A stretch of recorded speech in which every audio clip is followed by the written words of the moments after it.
دوسری بات ہمارے بزرگوں نے لکھی ہے، اگر اللہ کے قرب کا رستہ طے کرنا ہے تو وہ اس طرح ملے گا کہ اللہ کے ہر فیصلے پہ راضی ہو جاؤ۔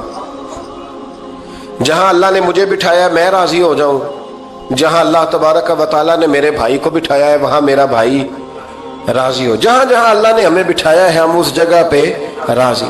معاملہ پتہ کیا ہے، ہم اپنی مرضی کا فیصلہ چاہتے ہیں اور مرضی تو اللہ کی چلے گی، مرضی اللہ کی چلے گی۔ میرے رسول کریم علیہ السلام نے صحابہ سے پوچھا تم کون ہو؟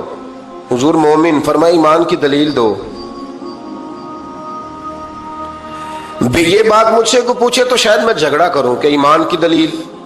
حضور نے فرمایا کون ہو؟ یا رسول اللہ مومن، فرمایا دلیل دو۔ حضور دلیل ہے ہمارے پاس، دو۔ یا رسول اللہ اللہ نعمت دیتا ہے تو ہم شکر ادا کرتے ہیں، مصیبت ڈالے تو صبر کرتے ہیں، اور جو فیصلہ اللہ ہمارے حق میں کر دے ہم اس پر راضی رہتے ہیں۔ میرے محبوب کا چہرہ خوشی سے کھل اٹھا، فرمایا تمہیں مبارک ہو، تم تو واقعی بڑے پکے مومن ہو، تم مومن ہو، اگر اللہ کے فیصلوں پہ راضی رہتے ہو تو پھر تم۔ حضور فرماتے ہیں کچھ لوگوں کو اللہ قیامت میں بغیر حساب کتاب جنت میں داخل کرے گا، فرشتے پوچھیں گے پل صراط سے ہوا ہے؟ وہ کہیں گے دیکھی نہیں۔ میزان عمل کھلوائے؟ وہ کہیں گے دیکھا ہی نہیں۔ کیسے آ گئے؟ تو کہیں گے خدا کے فضل سے آ گئے۔ فرشتے پوچھیں گے تمہارا عمل کیا تھا؟ وہ کہیں گے کچھ بھی نہیں، عام لوگوں کی طرح نماز پڑھتے تھے، روزہ رکھتے تھے، حج فرض ہوا تو کیا، زکوٰۃ اگر ہمارے اوپر لاگو ہوئی تو دی، عام روٹین کے معاملات۔ تو فرمایا اتنی بڑی فضیلت کے بغیر حساب کتاب جنت، کوئی تو وجہ ہوگی۔ تو بندے عرض کریں گے وجہ ایک ہی تھی کہ رب جو ہمارے حق میں فیصلہ کرتا تھا ہم اس پر راضی ہو جایا کرتے، ہمیں کوئی شکوہ اس پر رہتا۔ علامہ ڈاکٹر محمد اقبال رحمت اللہ علیہ، توجہ ہے میری بات پر؟ ادھر دیکھنا ذرا میری طرف۔ اللہ آپ کو خوش رکھے۔ کچھ لوگ نا جی کہتے ہیں ڈاکٹر اقبال نے داڑھی کیوں نہیں رکھی تھی؟ تو یہ غلطی کی علامہ اقبال نے، رکھنی چاہیے تھی انہیں۔ ناراض ہو گئے آپ لوگ؟ جو جس کی غلطی ہے وہ اس کی یہ غلطی ہو گئی ان سے، انہوں نے نہیں ٹھیک کیا۔ اب اقبال کے داڑھی نہ رکھنے سے کیا سنت کی مخالفت پر اسے ڈگری دی جائے گی؟ وہ میں ہی کیوں نہ ہوں، جو کام خلاف سنت ہے وہ بہرحال۔ لیکن میرا سوال یہ ہے کہ اقبال نے صرف داڑھی نہیں نہ رکھی، باقی سارے کام اچھے کیے، تو آپ باقی کے تو سارے اچھے کر لینا۔ اقبال نے جو کام کیا، جو دین کا درد دیا، جو پیغام دیا، جو جد و جہد کی، اس کو تو سمجھ لو نا۔ مطلب صرف داڑھی پہ آ کے دلیل پکڑتے ہو۔ علامہ اقبال نے مکان بھی نہیں بنایا اپنا، کتنا بڑا آدمی ہے، کوئی جائیداد ہے اس کی؟ تسی بھی چھوڑو مکان سارے۔ اقبال وہ دیکھیں نا، بابے بلے شاہ کی لوگ مثال دے دیں گے، بابا صاحب مجذوب آدمی تھے، تو بابا صاحب کے حصے میں تو کئی مربع زمین آتی تھی، وہ بھی انہوں نے نہیں لی۔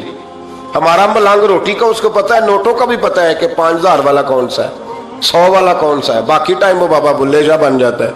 یہ کون سا سٹائل ہے کہ مرضی کی چیز آئی تو قابو کر لی؟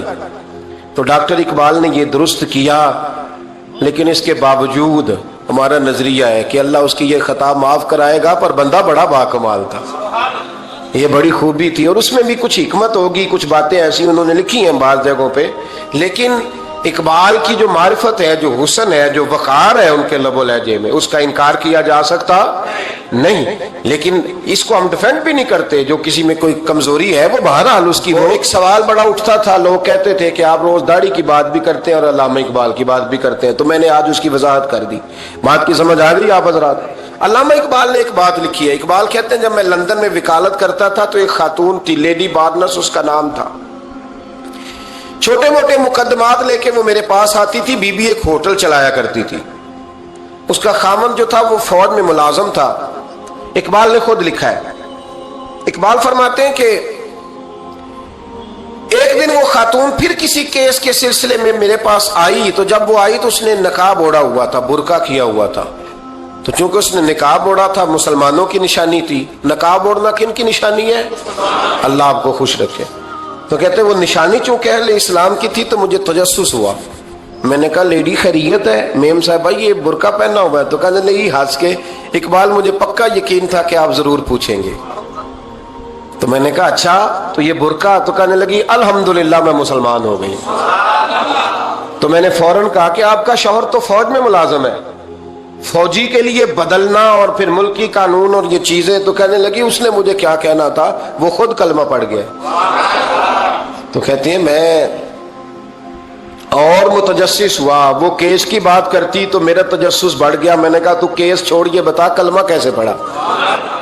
تو کہنے لگی اقبال اصل بات یہ ہے کہ میں نا بے اولاد تھی، خامد بھی بڑے اچھے پیسے کماتا، میں خود بھی ہوٹل چلاتی، پر ڈپریشن اور ٹینشن اور بلا وجہ کی پریشانیاں جان نہیں چھوڑ۔ یہ ٹینشن اور ڈپریشن کا نا مجھے عربی ترجمہ کوئی نہیں ملا،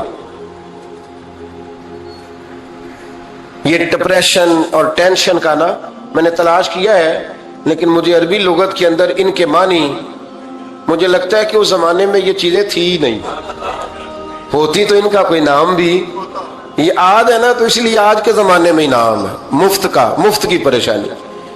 تو کہتی ہے مجھے ٹینشن اور ڈپریشن رہتی تھی ہر وقت، بڑی میں پریشان رہتی تھی۔ میرے ساتھ ایک عجیب واقعہ ہوا کہ میرے ہوٹل میں نا ایک بابا جی برتن مانجتے تھے، بوڑھے آدمی تھے، 70 سال کے قریب عمر تھی، ان کا ایک بیٹا تھا، ایک بہو تھی، ایک پوتا تھا، لیکن وہ بیچارے بیٹا بیمار رہتا تھا تو لہٰذا وہ خود مزدوری کرتے۔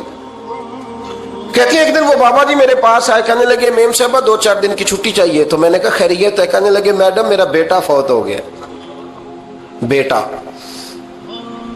آپ کو پتہ ہے باپ کا جنازہ پڑھنا آسان ہے، بیٹے کا جنازہ اٹھانا بڑا مشکل کام۔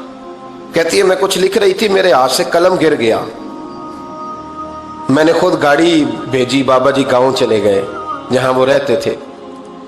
کہتی 2-3 دن کے بعد میں اور میرا شوہر گئے تو رستے میں ہم باتیں کر رہے تھے کہ کیا تعزیت کریں گے، ایک ہی بیٹا تھا، کوئی رشتہ دار بھی نہیں، تو اس کی تو کائنات اجڑ گئی، کن لفظوں سے اسے تعزیت کیا کہیں گے؟ کہتے جب ہم گئے تو وہ ٹوٹی ہوئی چٹائی پہ بیٹھا تھا، کچھ لوگ قریب تھے، ہم نے جا کے کہا بابا آپ مسلمان ہیں، ہم آپ کو کیا نصیحت کریں، ایک ہی بیٹا تھا، کہ کس طرح کر کے ہم آپ کو تسلی دیں؟ تو کہتے اس نے آنکھیں کھولی، بوڑھی آنکھوں میں ایمان کی روشنی، کہنے لگا بی بی کیا تعزیت کی بات کرتی ہو، میں نے کوئی پیسے جمع کرا کے بیٹا لیا تھا، خدا نے فضل سے دیا تھا، عدل سے لے گیا ہے، میں اپنے رب کے فیصلے میں بڑا راضی ہوں، اللہ بڑا کریم ہے، وہ لے گیا، اس کا مال تھا۔ آپ یقین کریں ہمارے دیہاتی لوگ یہ کہا کرتے تھے، میں نے کانوں سے سنا ہے، ایک بوڑھے آدمی کا ایک دفعہ بیٹا فوت ہو گیا تو کسی نے اس سے کہا بابا چھوٹی عمر میں بچہ چلا گیا، تو مجھے لفظ نہیں بھولتے، کہنے لگے پتر اللہ دی فصل ہے، کچی وڈے تاویں ہو دیئے۔ سنے آپ نے بھی کبھی یہ فکرہ، کچی وڈے تے پکی لے جائے تے تاویں ہے جو ہو دی، تو جب اس کا جی چاہا وہ لے گیا۔ اللہ اکبر۔ وہ خاتون کہتی ہے کہ وہ بابا جی سے میں نے کہا کہ چلو آپ 1 مہینے کی چھٹی کر لے، تو کہنے لگا نہیں میڈم میں مسلمان ہوں، مفت کی روٹی نہیں کھاتا، مزدوری کر کے کھاتا ہوں، میں انشاءاللہ 2-3 دن کے بعد کام پہ آ جاؤں گا۔ کہتے ہیں وہ چند دنوں کے بعد آ گیا، اللہ کی قدرت کے ابھی 2-3 ماہ گزرے تھے پھر آیا، میڈم چھٹی چاہیے کچھ دنوں کی، میں نے کہا خیریت ہے؟ کہنے لگے وہ میری بہو بھی ہارٹ اٹیک سے فوت ہو گئی۔ کہتے اب میں بھی تڑپ گئی اور عیسائی ہو کہ میری آنکھوں میں آنسو آ گئے، میں نے کہا گھر کا دروازہ بند ہو گیا، اب یہ بیچارہ کیا کرے گا؟ وہ اپنے شوہر کے غم میں ہارٹ اٹیک سے فوت ہو گئی۔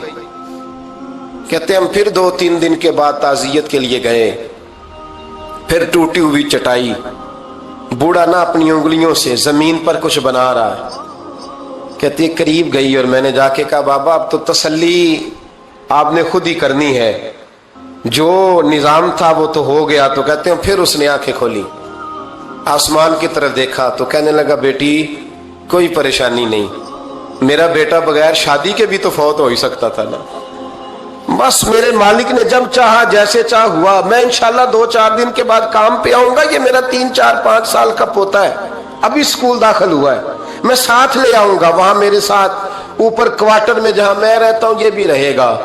کہتی ہے میں سختے میں آ گئی اس کی کیفیت دیکھ کے، وہ پوتے کو ساتھ لے آیا۔ کبھی کبھی میں دیکھتی چھت پہ کھڑے ہو کے کہ دادا گھوڑا بنا ہوا ہے اور پوتا سواری کر رہا ہے، وہ سویرے اٹھتا اس کو سکول چھوڑ کے آتا، شام کو لے کے آتا، پیار کرتا، محبت کرتا۔